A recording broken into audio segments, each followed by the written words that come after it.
Muy bien, pues en esta mañana, acabando el mensaje, me voy a tener que salir rapidísimo. Ya no vamos a poder saludar a mucha gente porque nuestro avión se va a las 3 de la tarde. Así tenemos que estar mi hijo y yo a la 1 de la tarde en el aeropuerto, así que bye de una vez a todos. Nos vemos muy pronto, estamos seguros que van a continuar, ¿verdad?, fortaleciendo esta iglesia, donde nos hemos esmerado hace 40 años en predicar la sana doctrina de la palabra de Dios. Los que traigan su Biblia, les pido que la abran en el Evangelio de Mateo capítulo 16. Mateo 16. Los que no traigan su Biblia, siéntense con un cristiano. Mateo 16, versículos 13 al 17. Y nuestro tema es acerca de investigar bíblicamente si realmente Jesús fue un simple maestro de moral, un gran revolucionario, uno de los iluminados que ha habido en las diferentes épocas de la historia, o si Jesús realmente fue Dios en la carne. El Hijo de Dios que bajó del mundo y tomó un cuerpo como el tuyo y como el mío para poder en la cruz pagar por nuestros pecados. Hace 2000 años Jesucristo tenía una pregunta muy importante que hacerles a sus discípulos. Y dice Mateo 16, versículo 13, que viniendo Jesús a la región de Cesarea de Filipo, preguntó a sus discípulos diciendo: ¿quién dicen los hombres que es el Hijo del Hombre? Ellos dijeron: unos Juan el Bautista, otros Elías, otros Jeremías o alguno de los profetas. Y él les dijo: ¿y vosotros quién decís que soy yo? Respondiendo Simón Pedro dijo: tú eres el Cristo, el Hijo del Dios viviente. Entonces le respondió Jesús: bienaventurado eres, Simón, hijo de Jonás, porque no te lo reveló carne ni sangre, sino mi Padre que está en los cielos. En aquel tiempo, esta pregunta acerca de la identidad de Jesús era la misma pregunta que en el siglo XXI la gente continúa haciéndose. Si tú vas a la escuela, a la universidad, con tus amigos, pues Jesús, ¿verdad?, está en una cruz colgado, fotos de Jesús por todos lados, celebramos la Navidad, y la gente continúa creyendo lo mismo. Yo lo hacía precisamente también porque antes de ser cristiano, yo pertenecí a la ideología marxista-leninista, y cuando me preguntaban acerca de Jesús, cuando mi hermano comenzó a hablarme de Jesús, yo le dije que era descendiente del Che Guevara. Imagínense nada más, ¿no? Fue un gran revolucionario, vino a tratar de establecer la libertad, y además les decía yo al grupo de personas que me seguían que había sido el primer comunista, porque en el libro de los Hechos dice la Biblia que todos repartían según su necesidad, y que eso es el comunismo, repartirnos todo y que nadie sea pobre. Yo estaba grandemente equivocado, porque la diferencia entre el cristianismo y el comunismo es que nosotros lo hacemos voluntariamente y el comunismo lo hace a fuerza. O sea, te obliga a expropiar y te obliga a donar lo que tú tienes, que es la propiedad privada y que es uno de los bienes más sagrados que Dios nos ha dado en la Biblia. Muy bien, una de las cosas más maravillosas, vamos al Evangelio de Lucas capítulo 1, para comenzar, es que Jesucristo nace en este mundo. Señores médicos que nos acompañan en esta mañana, principalmente a los que les interesa la genética, esto es completamente asombroso. Nunca me canso de tener conferencias con médicos, psiquiatras, psicólogos para mostrarles las impresionantes evidencias médicas, científicas, genéticas, biológicas, antropológicas y de cualquier disciplina mental que tú me quieras decir o académica de la Biblia. En 1860, Gregorio Mendel descubre las leyes de la herencia. 1860. Cuando comienza la ciencia a penetrar en el mundo de la genética y a descubrir que hay algo que se transmite de una generación a otra generación. Los tigres transmiten a todos sus tigritos rayitas, los changos son changos, las palomas son palomas, los hipopótamos son hipopótamos. Si siembras una semilla de uva, no crece naranja ni crece chabacano, crece uva, porque todas las semillas y todo lo que existe tiene lo que se descubrió un siglo después de Gregorio Mendel. Hasta 1954, los doctores norteamericanos Watson y Crick se les concede el Premio Nobel de Medicina porque descubren hasta 1954 lo que la Biblia decía desde la primera página del Génesis. Descubren el código genético hereditario que se llama el ADN. O sea, la hélice famosa que se encuentra dentro de las cromosomas y los genes, y donde se encuentra toda la información de quién eres tú y de quién soy yo. En una uva se encuentra un software que alguien puso, vamos a ver quién es ese alguien. En las naranjas se encuentra un software, un código, para que cuando tú siembres la naranja, crezca amarilla, con las características nutriológicas y vitamínicas que tiene la naranja, que son exactamente las que el cuerpo necesita. Vean la interrelación tan impresionante.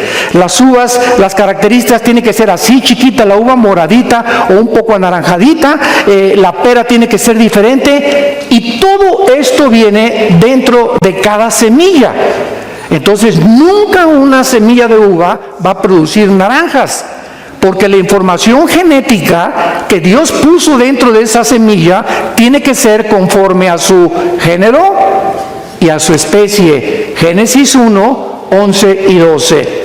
Cuando Dios comenzó a crear todo, estableció Dios hace más de 5.500 años las leyes inexorables de la herencia que hasta 1954 se descubrieron.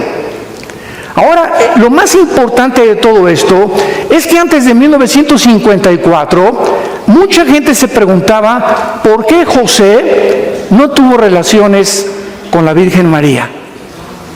¿Por qué Cristo no podía nacer como tú y como yo nacemos? Esto es increíble, porque vemos aquí en el Evangelio de Lucas, el que vamos a continuación a leer, la forma como Cristo es introducido al mundo diferente a como tú y yo nacimos. Es el único personaje y la única criatura en toda la historia humana que entró al mundo diferente como tú y como yo. Y la única explicación la tiene la genética, que hasta 1954 se descubre. Versículo 26, Lucas 1. Al sexto mes el ángel Gabriel fue enviado por Dios a una ciudad de Galilea llamada Nazaret, a una virgen desposada o comprometida, no estaban casados, ¿verdad?, con un varón que se llamaba José, de la casa de David, y el nombre de la virgen era María. Entrando el ángel en donde ella estaba, dijo: salve, muy favorecida, el Señor es contigo, bendita tú entre las mujeres. Mas cuando ella le vio, se turbó por sus palabras y pensaba: ¿qué salutación sería esta? Entonces el ángel le dijo: María, no temas, porque has hallado gracia delante de Dios, y ahora concebirás en tu vientre y darás a luz un hijo, y llamarás su nombre Jesús. Este será grande y será llamado Hijo del Altísimo, y el Señor Dios le dará el trono de David su padre. Reinará sobre la casa de Jacob para siempre, y su reino no tendrá fin. Cuando el ángel le da este mensaje a María, imagínense a María: ¿estoy oyendo algo correcto? Porque José y yo ni a Cancún nos hemos ido, ni siquiera hemos tenido una luna de miel, no estamos casados. Y bajo la ley hebrea era una barbaridad que una mujer hebrea se embarazara. sin estar casada. Entonces María, lógica y normalmente, le contesta, versículo 34, ¿cómo será esto? Pues no conozco varón. Respondiendo el ángel, le dijo, el Espíritu Santo vendrá o te cubrirá, y el poder del Altísimo te cubrirá con su sombra, por lo cual también el santo ser que nacerá será llamado Hijo de Dios. Vamos a contestar por qué José no podía tener relaciones con María y por qué Jesús no podía nacer como tú y como yo. Muy bien. Vivimos una época en la que se está tratando de cambiar la identidad de los seres humanos. Hace algunas semanas mi esposa y yo recibimos el testimonio de una persona que vive en Estados Unidos y que nos contó en su carta lo siguiente: Pastor Alducin, tengo un hijo de 5 años en la escuela en Estados Unidos y pues claro que sus papás somos mi esposa y yo, pero conoció a un niño que tiene 2 papás, hombres. Entonces mi hijo le preguntó al niño que tiene 2 papás por qué no tenía mamá como todos los demás, o cómo había llegado al mundo si nada más eran 2 papás. Entonces el niño a quien se le hizo la pregunta fue con sus papás y los papás demandaron a la escuela, porque ¿cómo era posible que los niños que tengan papá y mamá no reconozcan que también un niño con 2 papás puede tener una familia? Demandaron a la escuela y querían que sacaran al niño de la escuela, al que tenía papá y mamá. Vemos nosotros que ese es el mundo que estamos viviendo. Mi esposo y yo nos quedamos absortos. Dijimos, esto está sucediendo en el siglo XXI. Ahora, cuando la sociedad o los gobiernos tratan de intervenir en decirle a un niño, no eres niño, y a una niña, no eres niña, y si te sientes niño, vístete como niña, y si te sientes niña, vístete como niño, están violando las leyes de la biología. Ya dejemos la Biblia a un lado, y se los voy a explicar por qué Cristo nació en la forma que nació. La composición cromosómica de la mujer y del hombre son completamente diferentes. La mujer tiene 2 cromosomas X, apúntalo. El hombre, el macho camacho, XY.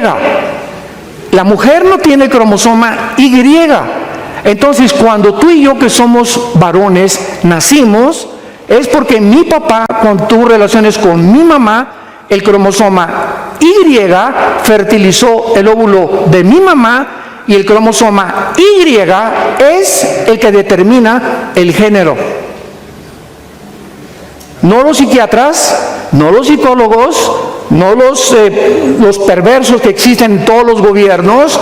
Biológicamente tú eres macho camacho porque tienes el cromosoma Y.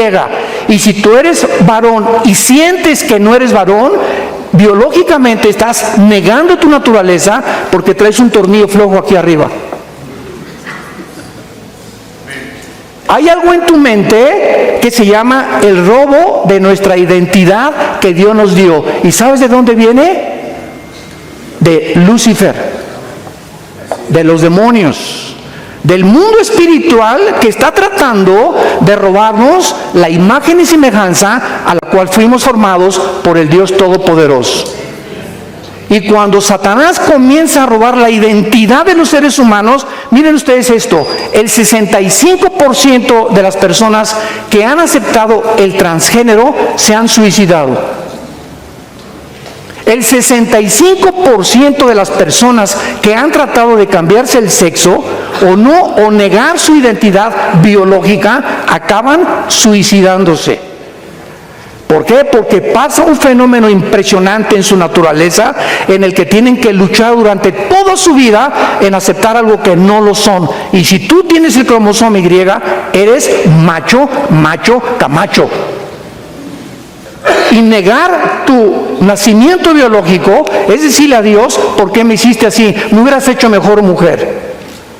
Muy bien. Cuando nosotros venimos a la Biblia Dios creó a Adán y Eva con espíritu, alma y cuerpo.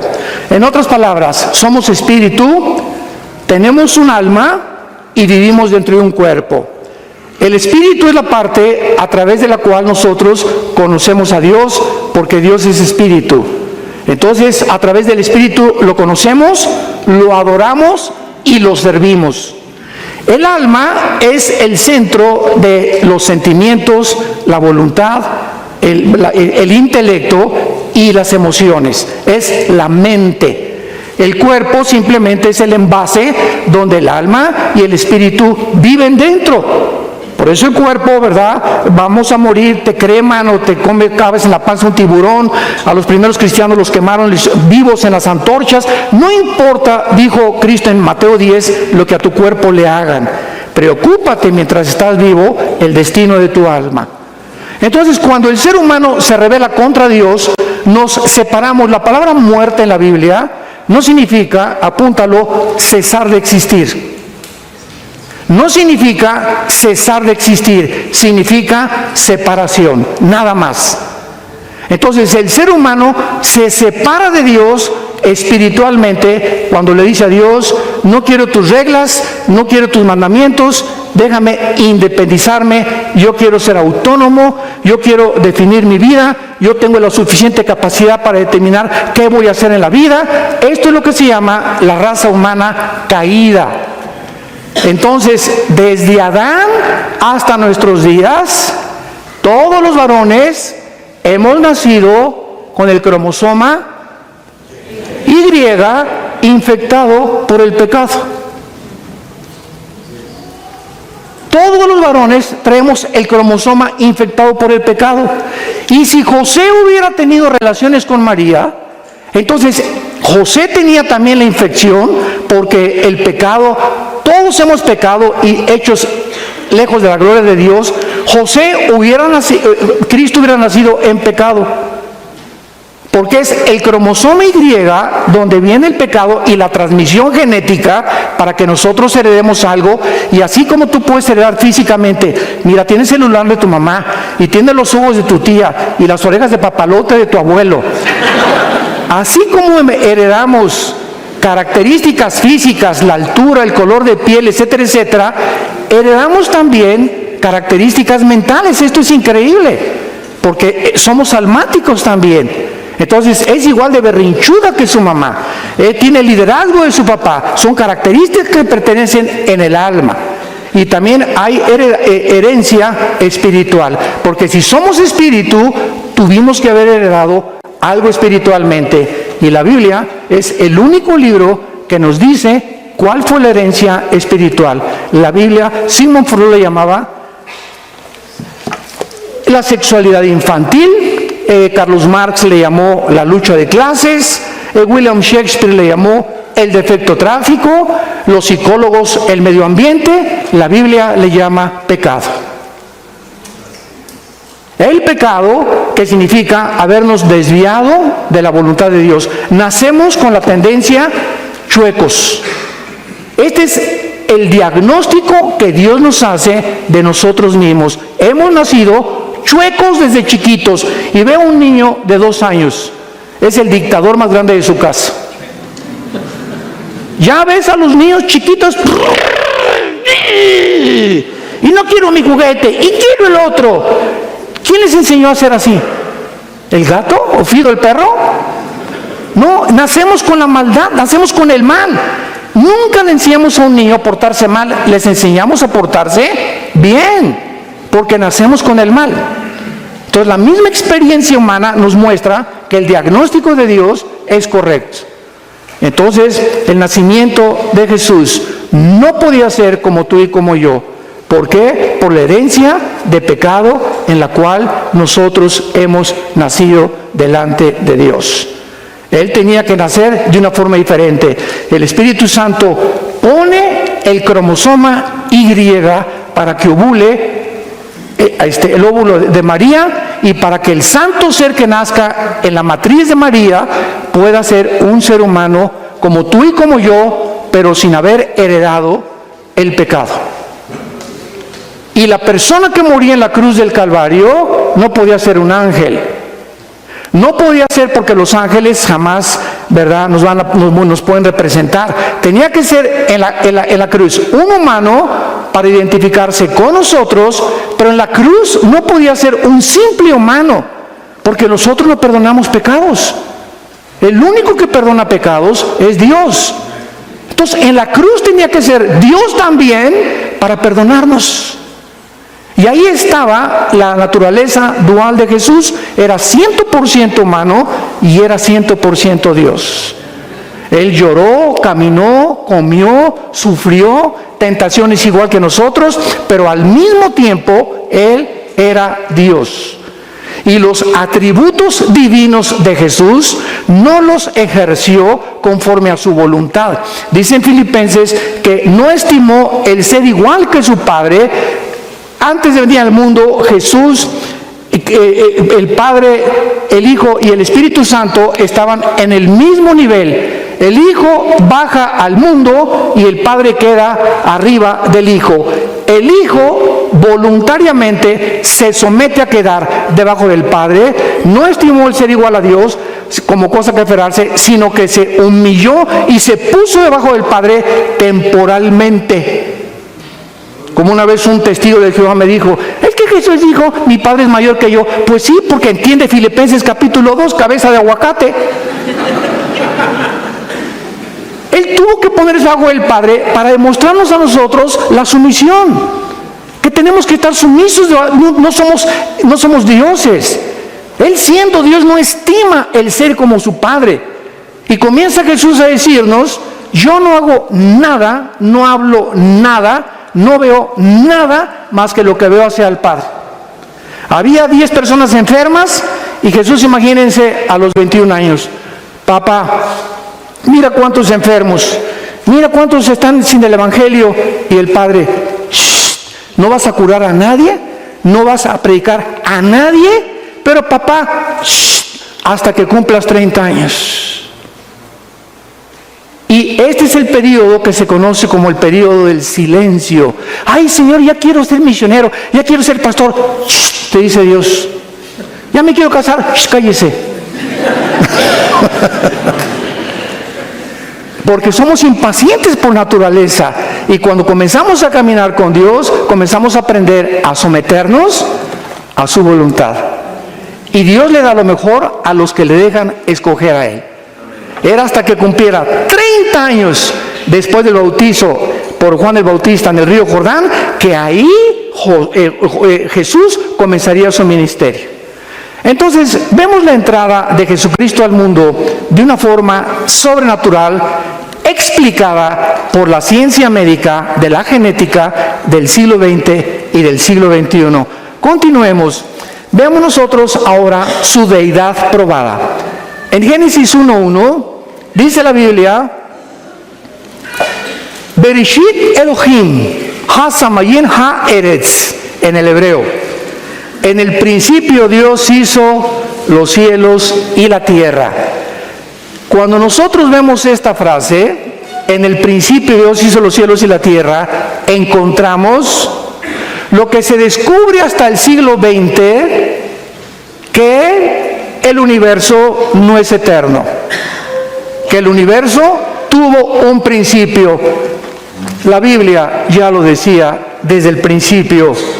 ¿Por qué? Porque cuando Dios dice, en el principio Dios creó los cielos y la tierra, están involucrados, señores físicos que nos acompañan, los 3 elementos que forman el universo: la materia, el tiempo y el espacio.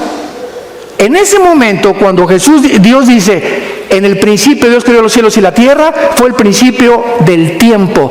Antes el tiempo no existía. En la eternidad no hay tiempo. Dios no es el Dios del pasado ni el futuro. Dios es el Dios del presente. Yo soy el que soy. Él no es del pasado ni del futuro. Y esto nos funde los cables dentro de nuestro cerebro. Porque cuando nosotros sabemos que en la eternidad no hay tiempo, en la eternidad Dios escogió que hubiera un principio y va a tener un fin el tiempo. Y después de Génesis 22 vamos a pasar a la eternidad, donde ya el tiempo no va a ser igual que como lo tenemos nosotros. Y el espacio, ¿verdad? Pues es todo lo que nos rodea, y nos damos cuenta que vivimos en un universo de 4 dimensiones. Alto, bajo, ancho, y Alberto Einstein en 1943 descubre la 4ª dimensión, el tiempo, con su fórmula E igual a mc al cuadrado. La energía es igual a la masa por la velocidad de la luz al cuadrado. Y Einstein descubre lo que la Biblia decía con siglos de anticipación, que el tiempo no puede ser igual porque el tiempo no existe. ¿Cómo que el tiempo no existe? Entonces, ¿dónde estamos ahorita nosotros, verdad? Ok, agarra un cohete y salte de la atmósfera y vete a Marte. Y cuando te vayas a Marte y tú tienes 40 años de edad y tu esposa tiene 40 años de edad, cuando regreses de Marte tu esposa va a tener 60 y tú vas a tener 45. Ya es que ni a Marte todos, ¿verdad? Ya lo estoy viendo. Nada más digo puros amenes de los varones, ¿verdad? ¿Por qué? Porque el tiempo no existe en el espacio como sucede aquí. Si te vas a Júpiter, mientras más lejos del Sol, con menos velocidad transcurre el tiempo. Aquí transcurre porque el planeta va a una velocidad sobre su eje de 24 horas y alrededor del Sol en 365 días. Júpiter lo hace más despacio, Marte así. Mientras más lejos del Sol, el tiempo cambia completamente, por lo cual es relativo. El tiempo es relativo. Todo lo que la Biblia enseñaba desde hace muchos siglos.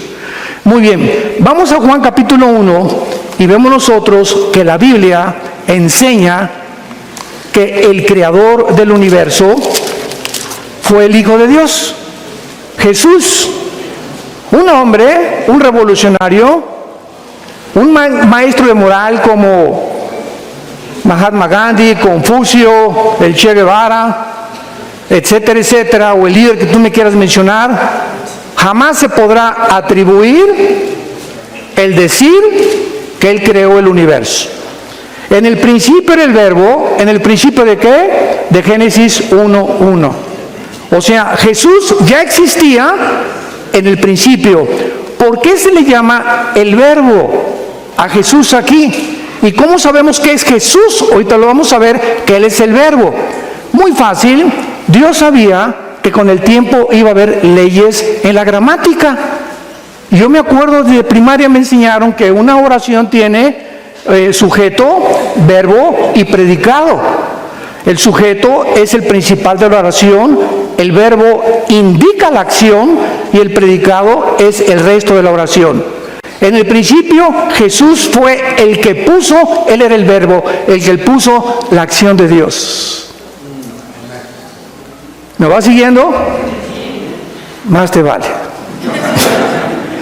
Y el verbo, y Jesús era con Dios y el verbo era Dios. Todas las cosas por Jesús, por Él fueron hechas, y sin Él nada de lo que ha sido hecho fue hecho. Versículo 9, aquella luz verdadera que alumbra a todo hombre, venía a este mundo. En el mundo estaba y el mundo por Él fue hecho. La Biblia dice en los evangelios que Jesús fue el que hizo el universo. Un momentito, pero ¿qué diferencia hay entre el Padre y el Hijo y el Espíritu Santo? ¿Cómo está eso de la Trinidad y que el Hijo es el Padre, etcétera, etcétera? Lo que sabemos, dice en 1 Corintios 8, no lo sabemos como lo deberíamos de saber. Y se los voy a mostrar físicamente también, con las leyes de la física. Miren, qué fácil está esto, para enseñarles la Trinidad, que es nada más un ejemplo, no podríamos profundizar mucho más. Yo voy a poner aquí una barrera que divida este salón, y voy a lanzar un rayo de luz, y este va a ser un prisma, que atraviese el prisma, y todos ustedes van a ver, ¿qué cosa? Un rayo de luz blanca, ¿correcto? Pero ese rayo de luz, al entrar al prisma, se descompone en 7 colores. Y si yo les digo a ustedes, ¿qué vieron? Un rayo de luz blanca. Y ustedes, 7 colores. ¿No hay una contradicción aparente? Porque aparentemente es una contradicción, pero es el mismo rayo de luz descompuesto en 7 colores. Entonces, no es que hay una contradicción, es que nos falta captar la realidad del mundo físico. Vamos a tener otro ejemplo. Tomamos el agua. ¿Cuál es la composición de los elementos químicos del agua? H2O. 2 átomos de hidrógeno por 1 de oxígeno. Muy bien, el agua, esa es su fórmula química. Cuando es agua líquida, ¿es H2? Cuando es hielo y cuando es vapor. O sea, el H2O puede tener 3 formas, pero la esencia es la misma. A Dios le ha agradado manifestarse en 3 personas, pero es un solo Dios. Vamos con los cocineros. El huevo. ¿Qué es el huevo? Cáscara, clara y yema. Dame un huevo y te doy la yema. ¿Es el huevo? Es parte del huevo. Porque el huevo es cáscara, clara y yema. Si te doy la clara es huevo, es parte del huevo. Entonces, ese mismo huevo está formado de 3 cosas, pero se le llama un huevo, no se le llaman 3 huevos. Y Jesús dice que el matrimonio no somos 2, sino 1. Oye, espérame, pero si ella es del sexo opuesto y yo soy macho camacho, ¿cómo que somos 1? Así es. Mantienen su individualidad aquí abajo en la tierra, pero delante del Padre el matrimonio es una sola carne. ¿Por qué? Porque somos una unidad desde la perspectiva espiritual. Aquí abajo nos dividimos en 2, los 2 somos espíritu en diferentes cuerpos, nada más. Mi esposa es espíritu, yo soy espíritu. Dios le agradó darle a mi esposa un cuerpo diferente a mi cuerpo, pero ante Él somos uno. ¿Y qué dijo Cristo en Juan 17? Te pido, Señor, que toda la iglesia sean uno. ¿Cuántas iglesias hay en el mundo? ¿Cuántas denominaciones hay en el mundo? Cientos, miles. Pero ante los ojos de Dios, Él quiere que seamos uno en el Espíritu. Entonces hay 3 en 1, hay 2 en 1, hay 5 en 1, hay 20 en 1, hay miles en 1. ¿Por qué? Porque lo que sabemos no lo sabemos como lo deberíamos de saber. Y la gente sigue todavía, ¿verdad?, peleándose, que no, que por aquí, por allá. Yo no entiendo la Trinidad, y como de Teofilito, ni la entenderás.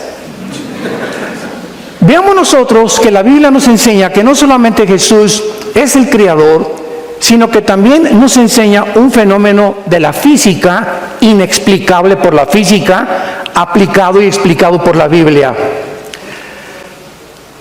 El mundo microscópico está formado por átomos, electrones, protones y neutrones, ¿correcto? Y giran a una velocidad. Si tú tienes un microscopio electrónico, giran hay un mundo microscópico donde millones de partículas están girando así y así y así alrededor de un átomo. La pregunta es, ¿quién los impulsó para moverse con esa rapidez? Ahora, lo que pasa en el mundo microscópico pasa también en el mundo macroscópico. Y volteamos los ojos al universo y el cosmos es lo mismo. Todo el cosmos son galaxias que están girando, ¿verdad?, de una forma afinada, perfecta. Dice los astrofísicos que están cada día expandiendo más unas y más de otras para no estrellarse. ¿Quién mantiene al planeta Tierra, donde tú y yo estamos parados, a una velocidad constante de 24 horas, sin detenerse 5 segundos, ni adelantarse 5 segundos, para que sean 24 horas con segundos y minutos, y una velocidad constante alrededor del Sol en 365 días? Porque esta velocidad del mundo microscópico y del mundo cósmico contradice la física. ¿Qué ley establece la física? Escuchen, la física establece este principio, que si yo tengo una canica y le hago así y le disparo, la velocidad de la canica es proporcional a la fuerza que le aplico. Es una ley física inexorable. Todo cuerpo tiene la velocidad de la fuerza que se le aplique. Si agarro una flecha y disparo la flecha, va a salir la flecha volando y va a tener que caer. ¿Por qué? Porque la fuerza que le apliqué no es eterna, tiene que caer forzosamente. Un balazo, tiras un balazo, sale la bala y tiene que caer tarde o temprano en algún lugar. ¿Por qué? Porque la fuerza que se le aplicó con la pólvora. ¿Quién le aplicó la fuerza? Al planeta Tierra, al mundo microscópico, para que exista la cohesión física que mantiene y hace posible la materia. Hebreos capítulo 1. Versículo del 1 al 3. Veamos qué dice la Biblia. Esto es asombroso. Dios, habiendo hablado muchas veces y de muchas maneras en otro tiempo por los profetas, en estos postreros días nos ha hablado por el Hijo, a quien constituyó heredero de todo y por quien asimismo hizo el universo, el cual, hablando de Jesús, siendo el resplandor de su gloria y la imagen misma de su sustancia, y subraya lo que sigue, y quien sostiene, se tradujo en muchas Biblias, sustenta todas las cosas. ¿Con qué? Con la Biblia. Con la palabra de Dios, Jesús mantiene la materia, la cohesión del mundo microscópico, la cohesión del mundo macroscópico. Es el poder de Jesús. Ese hombre que se hincó a lavarnos los pies, que abrió sus manos y no se defendió y como una oveja fue entregado en medio de estos trasquiladores. Él. Ahora voy a retroceder un poco más. Esto les va a volar completamente todos los fusibles. Dios comenzó en esta tierra en un esperma. Dios se metió a un esperma porque así fue como nació en el vientre de María. Dios entró a un esperma cuando el cromosoma Y ovula el óvulo de María, se forma un cigote de 46 cromosomas. 23 cromosomas heredé de mi papá, 23 cromosomas heredamos de nuestra mamá. Cuando se juntan, somos un cigote de 46 cromosomas, y ahí, dice el Salmo 139, en el estado embrionario es cuando comienza la vida. Ningún médico te puede decir cuándo comienza la vida, porque ningún médico, por más laureado y los doctorados que tenga en medicina, se puede atrever a decir, porque solo Dios sabe cuándo comienza la vida. Y de acuerdo a la Biblia, comienza en el estado embrionario. Ahí ya somos seres humanos. Ahí estaba Jesús, en estado embrionario. Así vino al mundo, de la forma microscópica. El creador del universo se reduce a casi la nada y comienza del esperma a ser un cigote, un feto, nace un niño, crece y muere por nosotros. A los 3 días vence toda la muerte para demostrarnos quién es Dios, porque nos ama, porque dio su vida y para que sigamos sus pisadas. La grandeza está en servir, en vivir para los demás y en humillarnos delante de Dios. Ahí está el secreto de la felicidad. Él es Jesús el que sustenta todas las cosas. El Che Guevara no sostenía ni la canasta de huevos de su mamá. En tercer lugar, Jesús dijo que el que le conozca a Él, le conoce a Dios. ¿Quién ha dicho eso en la historia? Vayamos a Juan capítulo 14. Me acuerdo que en 1993, tu padrino, el Dalai Lama,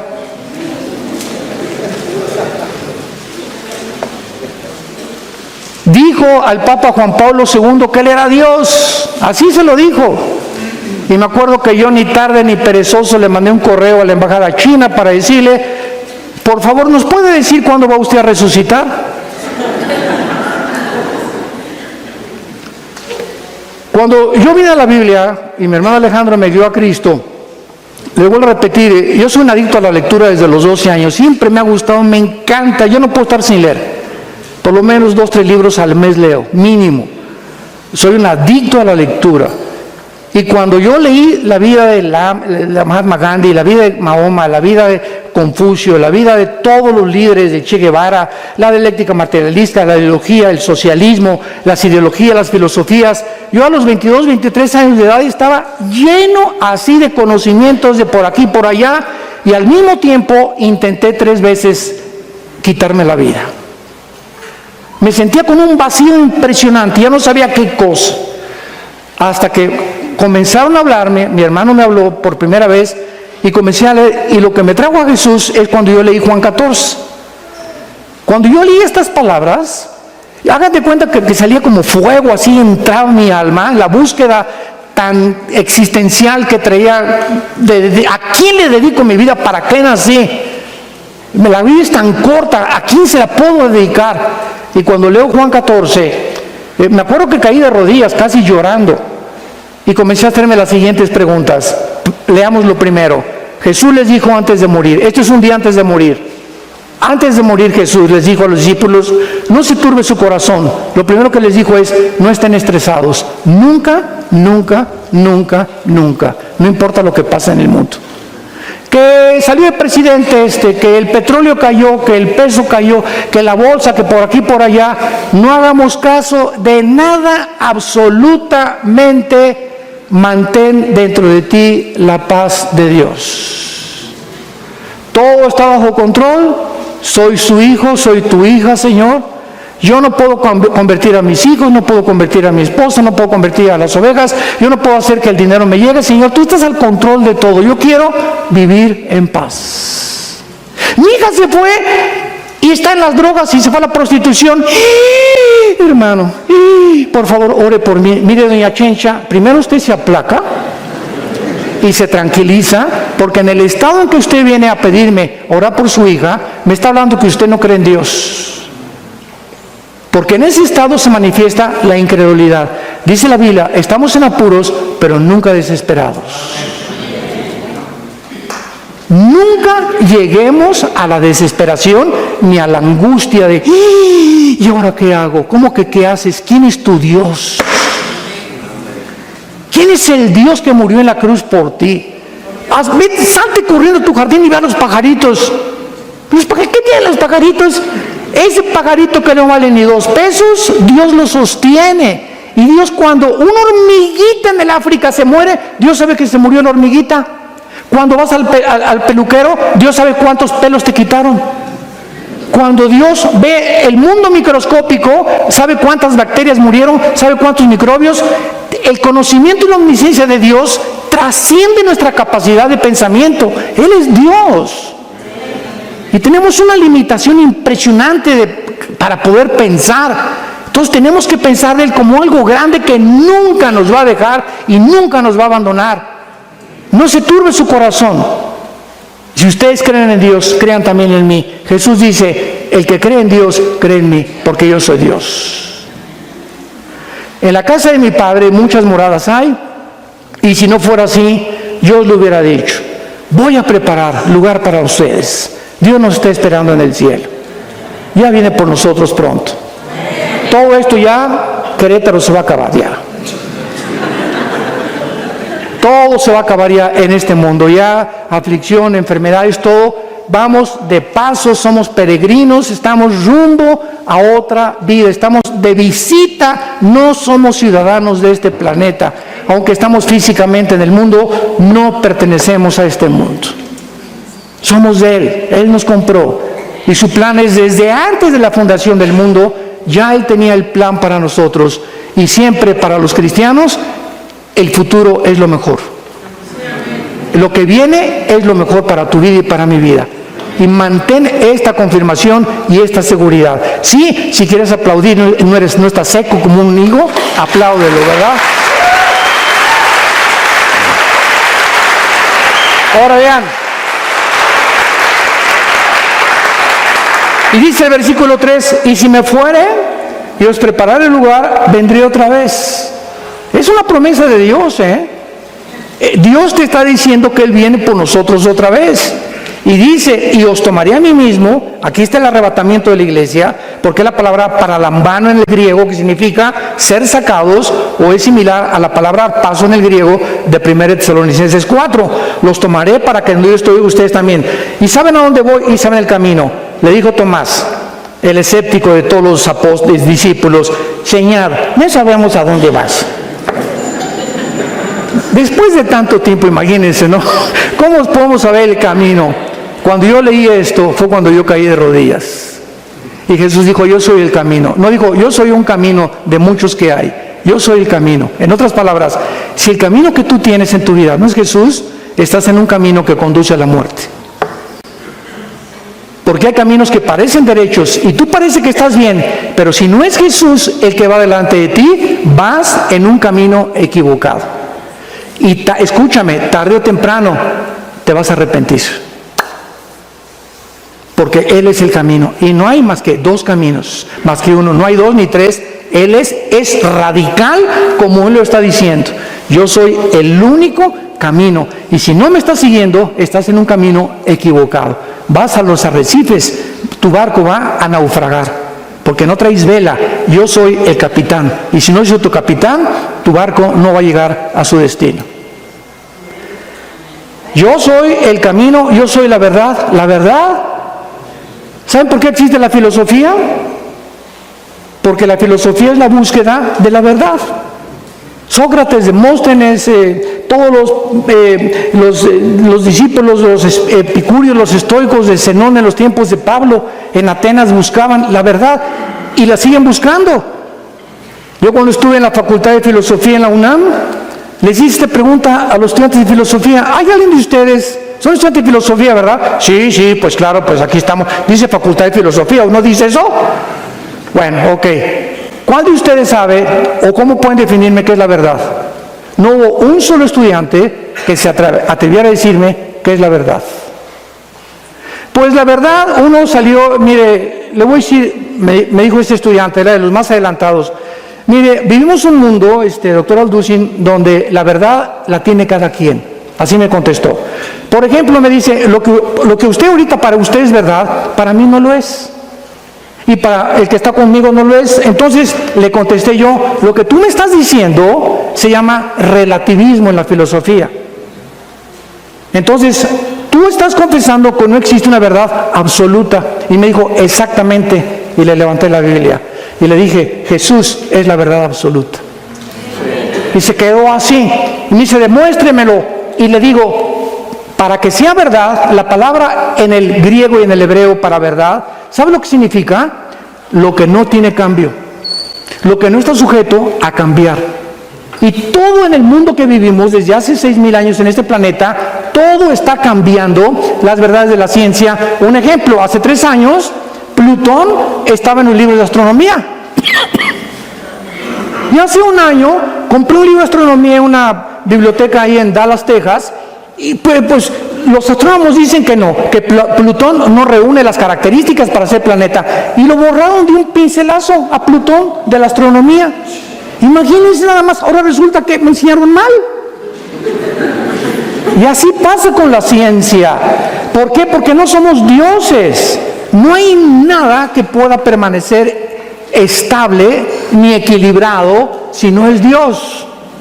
Entonces, cuando Jesús dice yo soy la verdad, está diciendo yo soy la única entidad espiritual en el universo que no estoy sujeto a ningún cambio. Yo soy el mismo ayer, hoy y por los siglos.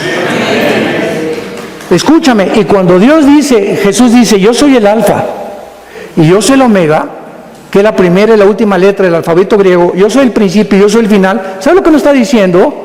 Ok, voy a razonar. Si tú eres el principio y tú eres el final, ¿dónde estoy yo? Ahorita estamos aquí en medio, no hemos llegado al final, ¿verdad? Entonces, si Él es el principio y Él es el final, mi final es Él. Y voy hacia Él.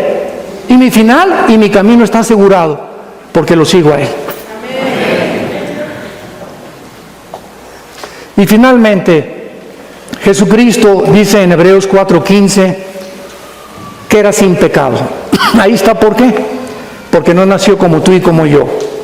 El pecado se hereda genéticamente, así como se hereda las transmisiones físicas, mentales, también heredamos una enfermedad, ¿verdad? Una infección que la Biblia le llama pecado. Dice 1 Pedro 2, 21 y 22, que Cristo fue también sin pecado finalmente.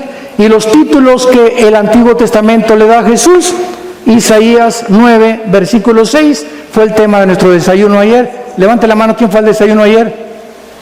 ¿Y los demás dónde estaban? Bueno, ayer hablamos de esto, ¿verdad? Un hijo nos es dado, un niño nos es nacido, y llamará su nombre Consejero admirable, Príncipe de paz, Dios fuerte. Se le da a Jesús, al niño que iba a nacer, el título de Dios. A nadie jamás se le ha permitido tener el título de Dios más que a Jesús. Y esta es la razón por la cual nuestra vida está segura en sus manos. Porque si tú tienes a Jesús en esta mañana, lo tienes para toda la eternidad. Estamos sellados con el Espíritu Santo. La salvación no se puede perder. Cuando recibimos a Cristo, nacemos de nuevo. Somos bautizados con el Espíritu Santo en el cuerpo de Cristo en el momento del nacimiento. Somos sellados por el Espíritu Santo, Efesios 1, 13 y 14, y somos la morada del Espíritu Santo hasta el día de la resurrección. Nada ni nadie nos podrá separar nunca de su amor. ¿No quisieras tú en esta mañana venir a la cruz e hincarte en tu corazón y decirle a este hombre, el creador y el sustentador del universo, que sí es hombre como tú y como yo, para que podamos entender en dónde se encuentra el secreto de la felicidad, la vida eterna y lo que Él nos vino a ofrecer? Si tú en esta mañana, en la humildad de tu corazón, le pides que entre a tu vida, si tú se lo pides, Jesús dice, el que viene a mí, yo no le echo fuera. He aquí estoy a la puerta. Ahorita estás oyendo esto. Alguien te está tocando a la puerta de tu corazón. Él no va a entrar. Él es un caballero. Tú tienes que abrirle tu corazón. Si alguien abre su puerta, entraré a él. Dice Apocalipsis 3:20. Y mi Padre y yo cenaremos contigo y haremos banquete contigo. Ven a Jesús. Él te está esperando desde hace mucho tiempo. Y quiero decirles algo. Estoy seguro que en esta mañana hay alguno de ustedes que Dios le está hablando por última vez. ¿Serás tú? ¿Serás tú la persona a quien Dios le está hablando por última vez? Porque Él no te va a perseguir. Él no te va a forzar. No endurezcas tu corazón. Hoy es el día de tu decisión. Hoy tienes que determinar ya en tu vida a quién quieres seguir. ¿Quién es tu amo? ¿En qué camino te encuentras?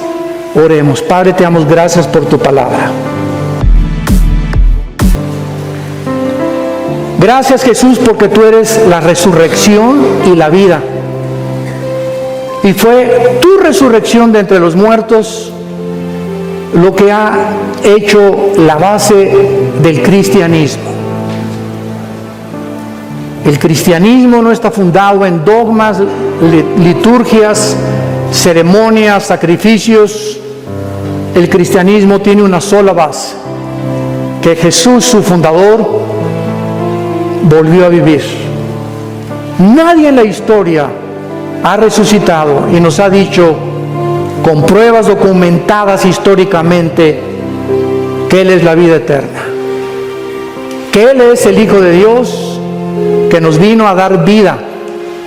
No bajó del cielo a traernos otra más de las miles de religiones que existen.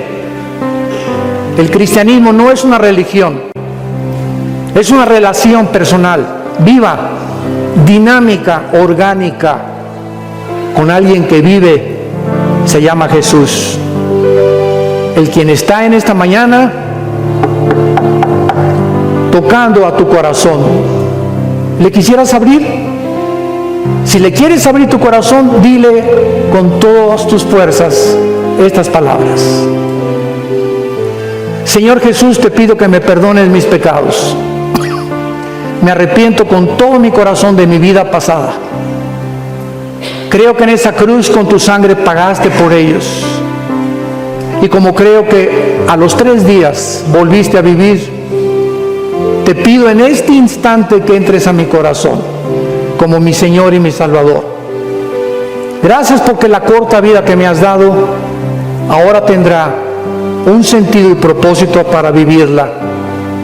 Vivirla para ti, Jesús, para conocerte. Porque esta es la vida eterna, que te conozcamos a ti y a tu Padre, que te envió en esta misión, donde tú sacrificaste tu vida en mi lugar. Gracias por el Espíritu Santo que en este instante me está sellando, me está colocando, identificándome contigo en tu muerte y resurrección, y me está convirtiendo en una nueva criatura.